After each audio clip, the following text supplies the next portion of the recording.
Who uses trading securities? Well, banks. Banks are big investors into other companies. You put your deposits in a bank, what does the bank do? They invest. They give out loans. They do investments. JP Morgan has about $1 trillion of investments. A big chunk of them are classified as trading securities. Apple has about 180 billion of trading securities. Just look at Lehman. This is the equity section. On their balance sheet on June 30, 2008, they had equity of about 26 billion and total liability of 613 billion. On their asset side, they had a variety of investments. These were mainly into securities that were backed by housing loans, the so-called toxic mortgage-based securities. Just like a ship loaded with very high-grade flammable dynamite, Lehman's assets had to lose only $26 billion in value for it to wipe up all its equity. Although 26 billion sounds like a lot of money, for the 600 billion of assets on the book of Lehman, it was not a lot. Unsurprisingly, the value of Lehman's assets fell more than 4% within a few days in September 2008. And the 100-year-old blue-chip aristocratic bank from Wall Street became history. How do financial panics start? It mainly propagates from a weak banking system. Notably, you need just one large stupid bank to destroy a whole country. Think of Lehman in the USA, Deutsche Bank in Germany, Credit Suisse in Switzerland. The main culprit is the falling value of investments, mostly trading securities. Let me explain. Let's see this further.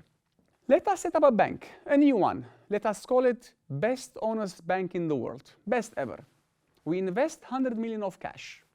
Increase both cash and common stock on the balance sheet. Next, we accept deposits.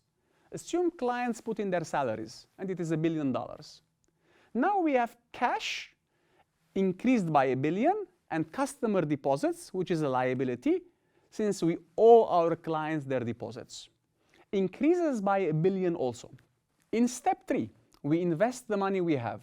We invest 525 into some trading securities, and another 525 we give out as loans. Our balance sheet now looks like this: 50 million of cash, 525 million of trading securities, and 525 million of loans. Well, as you see, we are quite a risky bank. Leverage is 91%. And safe assets, defined as cash over total liabilities, is only 5%. This high leverage of 91% is not unusual. Back in the days and in the golden age of banking Wild West, there was not much government regulation on leverage. And banks typically had leverage rates of 95% or more. At the moment, regulation is a bit tighter, and you need to keep safe assets of 4%, 6%, or even sometimes 10% or more, depending on how critical is the bank to the banking system overall. The more systemically important the bank, the more safe assets that they are required to hold. Well, what is happening in our case?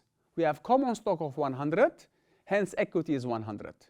If our trading securities and loans, our assets, lose 101 in value, then we are insolvent. Is this plausible? Is this a reasonable scenario? Well, in fact, it is. What happens if our assets fall down in value by 10%?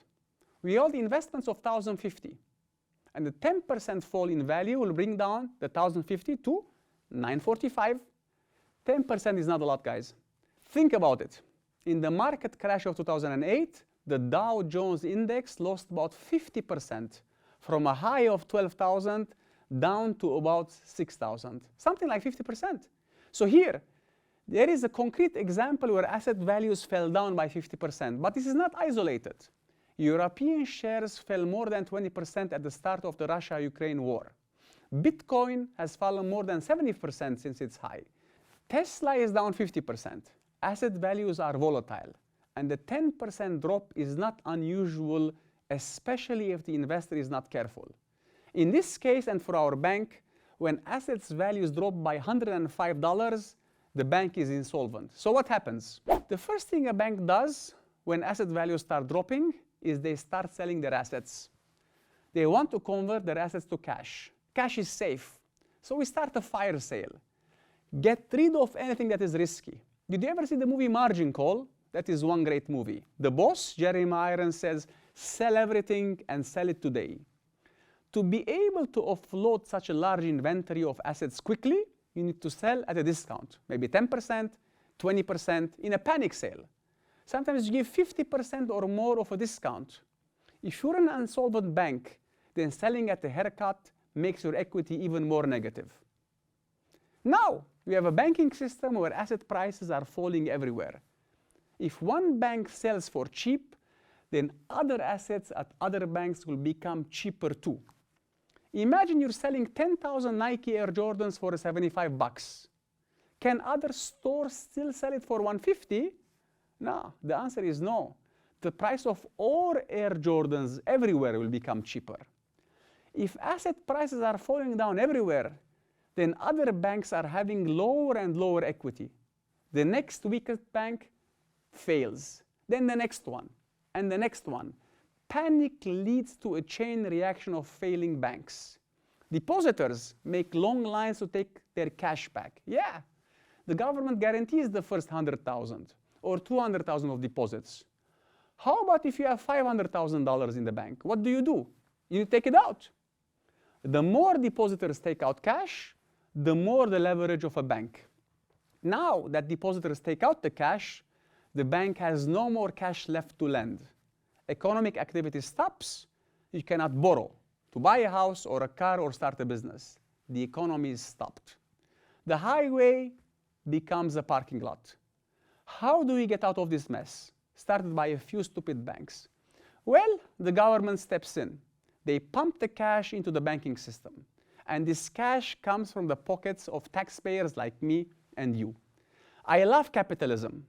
Poor McDonald's workers end up paying for the sins of the rich bankers. How to save a bankrupt bank? Inject the cash, either by investors or by the government. In the example above, equity was negative by 105. A big investor like Warren Buffett would put in 50. And now the bank is healthy again. 50 is a lot of cash, and the panic stops. Depositors know that there is faith in the system as people are willing to pump $50 of real cash into a bank. So the bank is not a failure anymore. The bank starts lending, and the economic system proceeds. Once the new investors pump the cash, the old investors are often zeroed out. They lose everything. This is normal. The owners of a bankrupt firm should not have any wealth left. You run a bad business, you get to pay for it. A few years later, the investors or the government, when the system stabilizes, will get to sell the bank again and make a nice profit. 2008 was surreal. I never saw anything like that in my life. I remember really the Monday morning, I came to class, second week of September, I look at my MBA students and say, Lehman Brothers just went bankrupt. It is like saying today that Amazon or Apple or Siemens disappeared. It was not imaginable. 2008, we had a lot of banks failing. In the US, only about 500 banks went bankrupt. Some disappeared, some got bailed out by investors, some by the government. Citibank became government-owned, like the local school or hospital. AIG, the largest insurance company, became worthless and the government had to inject about 90 billion. Morgan Stanley was saved by the Japanese. Credit Suisse was saved by the oil-rich Gulf of Arabian investors. Goldman got saved by Warren Buffett. The list does not end. Actually, Warren Buffett, the man, and only for his Goldman investment, he turned a 5 billion cash injection into a 3 billion profit in a short time period. Imagine you make 3 billion just like that in about 3 years. Well, Warren Buffett deserves it. He got the call for Lloyd Blankfein, the CEO of Goldman, and the next day he wrote a $5 billion check. No one can write such a big check so quickly. He can. He saved the bank and got a nice present on the way.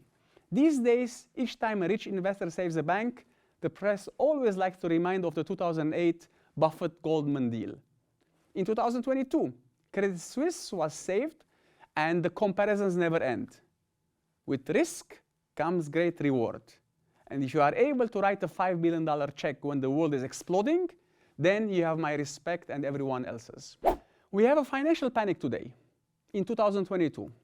So far, $1 trillion has been wiped out from crypto markets. Whoever put money in crypto is now 1 trillion poorer. Not sure why Beyonce or Matt Damon or Kardashian or Tom Brady promoted crypto, which anyone with half a brain cell knew that it would not potentially explode anytime. Well, they did. Now we have the crypto crash. FTX was the first to fall. Now BlockFi seems to be going to explode. Maybe Coinbase and Crypto.com. Typical market panic. This time, we do not have the government to save their sexy behinds. So this will go down in the drain of history.